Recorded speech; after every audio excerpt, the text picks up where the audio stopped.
अभी रिसेंटली थोड़े दिन पहले मैंने एक एग्ज़ाम पास की। बहुत बड़ा अचीवमेंट था मेरे लिए कि एनएएसएम की वुमेन फिटनेस स्पेशलिस्ट का जो स्पेशलाइजेशन था वो मैंने पास किया। तो उसके बाद मुझे ख़्याल आया कि क्यों ना आपको भी बताया जाए कि ये सब इंटरनेशनल एग्ज़ाम्स है वो कैसे पास होती है, वो पास करने के लिए क्या टेक्निक होनी चाहिए। तो इसीलिए ये मैं आज का वीडियो बना रहा हूँ कि बहुत सारे ट्रेनर्स हैं जो लोग ऐसा सोचते हैं कि हमें भी इंटरनेशनल सर्टिफिकेशंस करने हैं, लाइक एसीई है, आईएसएस है, एनएएसएम, एसीएसएम जैसी बड़ी बड़ी इंस्टीट्यूट है जिसके पर्सनल ट्रेनिंग के सर्टिफिकेशंस होते हैं, न्यूट्रिशन के होते हैं, डिफरेंट डिफरेंट स्पेशलाइजेशंस भी उसमें होते हैं।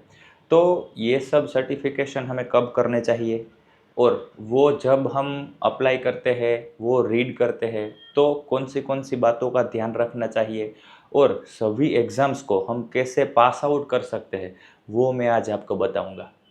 तो जो भी नए ट्रेनर्स है और जिसको भी फर्स्ट टाइम कोई इंटरनेशनल सर्टिफिकेशन करना है, तो सबसे पहले उनको बेसिक एनाटॉमी, फिजियोलॉजी वो सब पता होना चाहिए।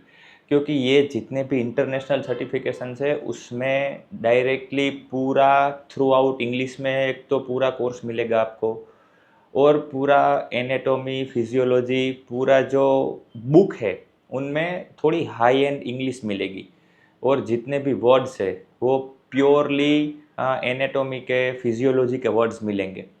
इसलिए आपको पहले बेस थोड़ा पता होना चाहिए, ठीक है। तो आप बेटर है कि पहले गूगल में से थोड़ा बहुत जान लो, या फिर कोई ऐसी बुक्स है जो बेसिक एनाटॉमी, फिजियोलॉजी या कुछ लिखा हुआ है तो वो पहले पढ़ लो। मतलब बेस आपको पता हो, उसके बाद आप इंटरनेशनल सर्टिफिकेशन के बारे में सोचो तो अच्छी बात है। ये मैं मेरा एक्सपीरियंस बता रहा हूँ। मैंने जितने भी इंटरनेशनल सर्टिफिकेशंस किए हैं उसके ऊपर से मुझे ये लगा कि अगर ये बात मैं आपको बताऊँ तो आप सही रास्ते पे चल पाओगे। तो सबसे पहले बेस हमारा क्लियर होना चाहिए। उसके बाद आप सोच रहे हो कि आपको कोई पर्सनल ट्रेनिंग का सर्टिफिकेशन करना है, तो सबसे पहले आप आईएसएस से अप्लाई कर सकते हो, इंटरनेशनल स्पोर्ट्स साइंस एसोसिएशन। वो शायद आपको पता होगा, अगर नहीं पता है तो आप गूगल में देख सकते हो। वो पहले करना चाहिए। तो वो क्यों हम पहले करें? क्योंकि ये जो आईएसएस है ना, वो ओपन बुक एग्ज़ाम की फैसिलिटी आपको देता है। मतलब उसमें आप बुक ओपन रख के पूरी एग्ज़ाम कंप्लीट कर सकते हो, उसमें कोई टाइम लिमिट भी नहीं है। बाकी जितने भी सर्टिफिकेशंस है उसमें आप टाइम लिमिट के साथ आपको एग्ज़ाम कंप्लीट करनी पड़ती है। ये आईएसएस है तो आपका फर्स्ट टाइम इंटरनेशनल सर्टिफिकेशन है, तो आपको डर भी नहीं लगेगा कि कोई फिक्स टाइम लिमिट नहीं है, ठीक है। उसमें भी 100 एमसीक्यू है, वो आपको कंप्लीट करने हैं। जो पासिंग स्कोर है वो 70% है। मतलब 100 में से 70 एमसीक्यूज आपके करेक्ट होने चाहिए। उसमें भी अलग अलग डिपार्टमेंट के ऊपर सभी एमसीक्यू मिलेंगे, और पूरी की पूरी एग्ज़ाम जो है वो एमसीक्यू के ऊपर है। वो अभी रिसेंटली उनकी एग्ज़ाम मेथड चेंज हुई है।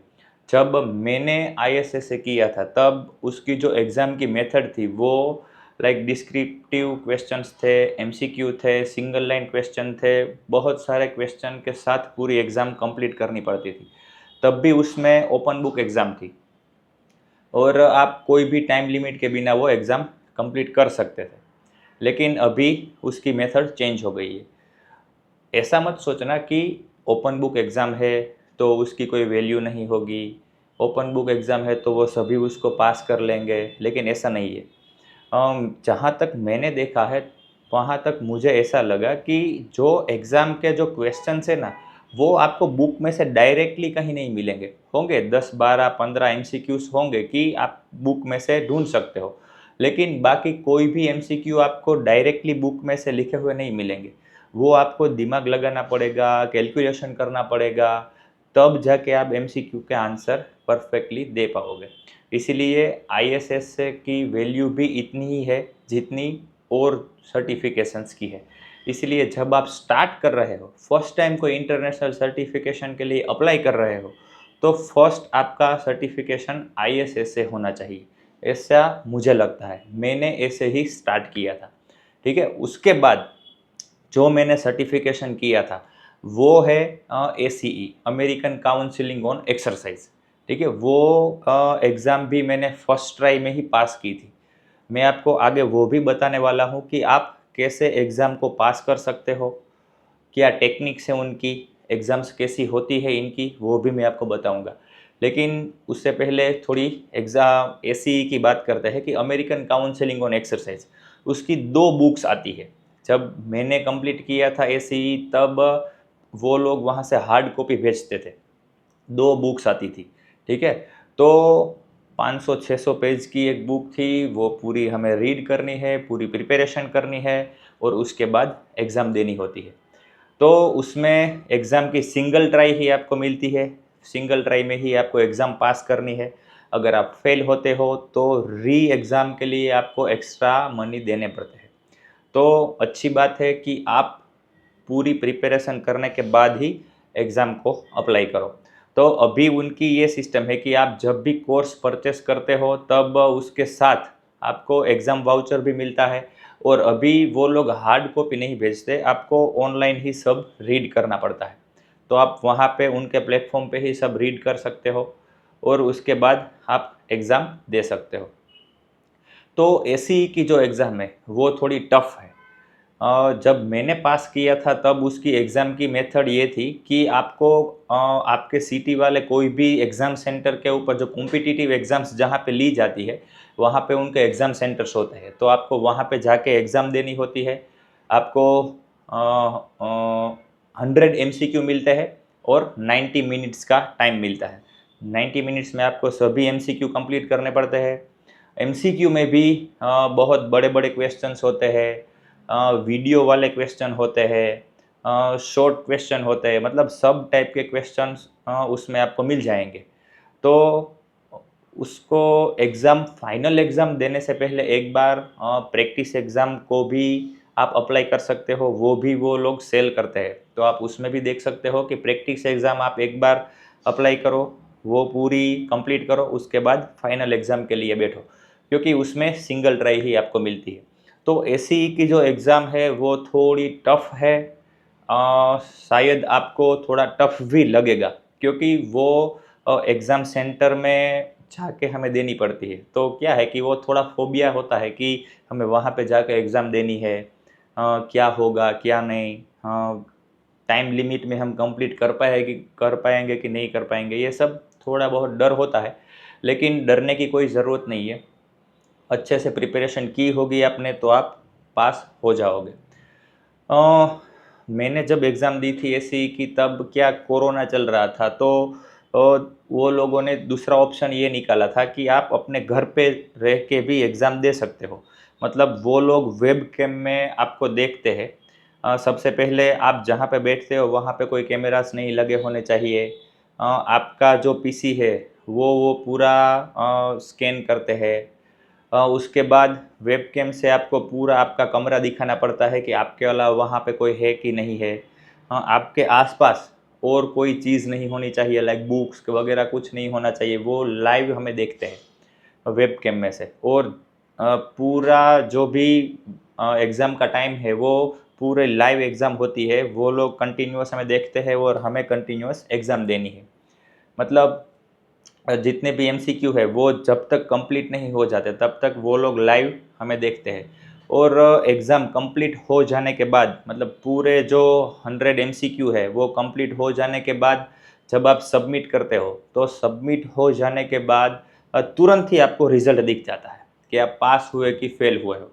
तो जब मैंने एग्ज़ाम दी थी तो बहुत ज़्यादा डर था मुझे कि पास होऊँगा कि नहीं होऊँगा। तो उसके बाद जब मैंने सबमिट किया और सबमिट करने के बाद जब रिज़ल्ट आया तो मुझे दिख नहीं रहा था कि पास फेल, क्योंकि डर ही इतना था कि कहाँ पे देखूँ, कहाँ पे देखूँ? तो मैंने उन लोगों को पूछा कि क्या रिज़ल्ट मेरा आया है? तो वहाँ से वो उसने बोला कि कांग्रेचुलेशन, यू आर पास। तो उसके बाद मुझे इतनी खुशी हुई कि मैं एक्सप्लेन नहीं कर सकता कि वो खुशी क्या थी मेरे लिए। क्योंकि हाँ, ऐसी ही कि हमें सबको वैल्यू पता है कि वो क्या है, उसका स्टैंडर्ड क्या है। ठीक है, तो वो मेरे लिए बहुत बड़ा अचीवमेंट था, वो भी मैंने पास कर लिया था। ऐसी उसका जो सर्टिफिकेशन है वो कुछ ऐसा दिखता है, ये वहाँ से वो लोग डायरेक्टली यूएसए से भेजते हैं। यहाँ पे वो ऐसे ऑनलाइन डाउनलोड नहीं किया जा सकता। ठीक है, तो हार्ड कॉपी वहाँ से ही आती है। तो उसके बाद क्या है कि थोड़ा बहुत डर कम हो गया, और नए नए सर्टिफिकेशन करने चाहिए, नॉलेज होना चाहिए, ऐसा मुझे लगा। तो उसके बाद मैंने बहुत सारे सर्टिफिकेशंस किए। लाइक अभी रिसेंटली मैंने कंप्लीट किया NASM का वुमेन फिटनेस स्पेशलिस्ट का सर्टिफिकेशन मैंने कंप्लीट किया। उससे पहले मैंने ISSA का बॉडी बिल्डिंग स्पेशलिस्ट का सर्टिफिकेशन भी कंप्लीट किया। ये जितने भी सर्टिफिकेशन है वो सब मैंने फर्स्ट ट्राई में ही कंप्लीट किए हैं। ये वेट लॉस स्पेशलिस्ट का सर्टिफिकेशन भी मैंने NASM से कंप्लीट किया। मतलब ये जितने भी सर्टिफिकेशन है वो उसकी वैल्यू बहुत ज़्यादा है, और उसमें से आपको बहुत ज़्यादा सीखने को मिलता है। तो ये जितने भी सर्टिफिकेशन है उनको आप कैसे पास आउट कर सकते हो, वो मैं आपको बताऊंगा। ये जितने भी सर्टिफिकेशन है वो सब भी आपको ऑनलाइन रीड करने पड़ते हैं। अभी वो लोग हार्ड कॉपी वहाँ से नहीं भेजते। आप अप्लाई करोगे, आपको ऑनलाइन एक्सेस मिलेगा, आप वहाँ पे रीड करो। NASM में एवरी चैप्टर वाइज एग्जाम्स होती है। फर्स्ट चैप्टर कंप्लीट किया उसकी एग्ज़ाम दो, सेकंड चैप्टर उसकी एग्ज़ाम दो। ये जितनी भी एग्ज़ाम्स है वो आप पास आउट करते जाओगे तो लास्ट में फाइनल एग्ज़ाम ओपन होगी। आप चैप्टर वाइज एग्ज़ाम कंप्लीट नहीं करोगे तो फाइनल एग्ज़ाम ओपन नहीं होगी। और 365 डेज़ का टाइम मिलता है, तो तब तक आपको सब कंप्लीट करना पड़ता है। तो मैंने ये कैसे पास किया, तो वो मैं बताऊंगा। कि मैंने जब से रीडिंग स्टार्ट की, तो फर्स्ट डे से जब से मैं रीड करता हूँ ना, तब से मैं लाइक फर्स्ट चैप्टर रीड करता हूँ तो फर्स्ट चैप्टर में रीडिंग स्टार्ट होता है। तो मैं वहाँ से जितने भी इम्पोर्टेंट टॉपिक मुझे लगते हैं, इम्पोर्टेंट लाइन्स लगती है, वो सभी को मैं नोट्स में सेव करते जाता हूँ। लाइक फर्स्ट चैप्टर का नाम, उसके बाद जितने भी मुझे IMP टॉपिक्स लगते हैं वो सब मैं कॉपी पेस्ट करते जाता हूँ। पूरी की पूरी बुक मैंने ऐसे ही रीड की। मतलब आप एक बार पूरी बुक रीड करोगे तो आपको सब कुछ याद रह जाएगा, ऐसी बात नहीं है। बहुत सारी बातें हैं जो हम भूल जाएंगे। इसीलिए जितने भी IMP टॉपिक्स है, IMP लाइन्स है, इक्वेशंस है, वो सब आप नोट्स में कॉपी करते जाओ। चैप्टर वाइज पूरी की पूरी बुक आप अपने हिसाब से एक अलग बनाओ, क्योंकि ये बुक्स में पूरा डिस्क्रिप्शन के साथ लिखा होगा। हमें दूसरी बार जब रीड करना होगा तो पूरी बुक रीड करोगे तो उसमें बहुत टाइम लग जाएगा। इसलिए जो IMP है उनकी एक बुक अलग बनाओ आप। तो क्या होगा कि जब एग्ज़ाम हम नज़दीक आएगी, तो जब नज़दीक एग्ज़ाम आएगी तब रिवीजन करने में आपको बहुत आसानी होगी। मैं पास हुआ हूँ तो उसका एक ही रीज़न है कि मैंने ऐसे सभी IMP टॉपिक्स की ये बुक रखी है। जब ये पूरा का पूरा कोर्स मैं कंप्लीट कर लेता हूँ, उसके बाद जब भी फाइनल एग्ज़ाम देने की बारी आती है, उससे पहले 1 वीक पहले मैं पूरी की पूरी बुक जो है ना वो रीड कर लेता हूँ। ये जितने भी IMP है, फर्स्ट चैप्टर से लेके लास्ट चैप्टर तक जितना भी IMP है वो मैं रीड कर लेता हूँ। मतलब आप पहले से लेके लास्ट तक आपको सभी सामने आ जाएगा। और उसके बाद जब आप फाइनल एग्ज़ाम देने बैठोगे तो आपका कॉन्फिडेंस भी ज़्यादा होगा। ऐसा नहीं होगा कि फर्स्ट चैप्टर शायद आपने 3 महीने पहले रीड किया होगा, तो 6 महीने के बाद आप एग्ज़ाम देने बैठोगे तो वो आपको कुछ याद नहीं होगा। रिवीजन करके बैठे हो आप तो आपको सब कुछ याद आएगा। तो मैंने हर एक एग्ज़ाम, ये जितने भी सर्टिफिकेशन है, सभी सर्टिफिकेशन में मैंने एक ही मेथड यूज़ की है, वो है कि आप IMP के अलग बुक्स बना लो। IMP लगा, कॉपी करो और पेस्ट करो। चैप्टर वाइज पूरी की पूरी बुक अपने हिसाब से बनाओ। तो एग्ज़ाम देने में भी आपको कॉन्फिडेंस रहेगा और सभी एग्ज़ाम्स आप इजीली दे पाओगे। तो ये मुझे लगा कि ये सबको पता होना चाहिए, क्योंकि मुझे ये इफ़ेक्टिव मेथड लगी। और इफ़ेक्टिव इसलिए क्योंकि सभी एग्ज़ाम्स में मैंने 90% प्लस से सभी एग्ज़ाम्स को पास किया है। इसीलिए मुझे ये ज़्यादा इफ़ेक्टिव लगा कि मैं जब भी एग्ज़ाम देने बैठता हूँ तो मुझे लगता है कि नहीं, ये अभी रीड किया था, अभी रीड किया था, अभी रीड किया था। तो सब मैं क्वेश्चंस इजीली जो टाइम लिमिट है उसमें लिख सकता हूँ। कभी ऐसा नहीं हुआ कि टाइम कम हुआ या फिर कन्फ्यूज़न हो गया, ऐसा नहीं हुआ है। और मुझे ये ज़्यादा इफ़ेक्टिव लगा। अगर आप भी सोच रहे हो इंटरनेशनल सर्टिफिकेशन के बारे में, तो सबसे पहले आईएसएसए चूज़ करो, उसके बाद एनएएसएम, एसई कोई भी आप चूज़ कर सकते हो। सभी एग्ज़ाम्स और सभी सर्टिफिकेशंस बहुत ही अच्छे हैं, बहुत ज़्यादा नॉलेज आपको उसमें से मिलेगा, लेकिन उसकी प्रिपरेशन आपको अच्छे से करनी पड़ेगी।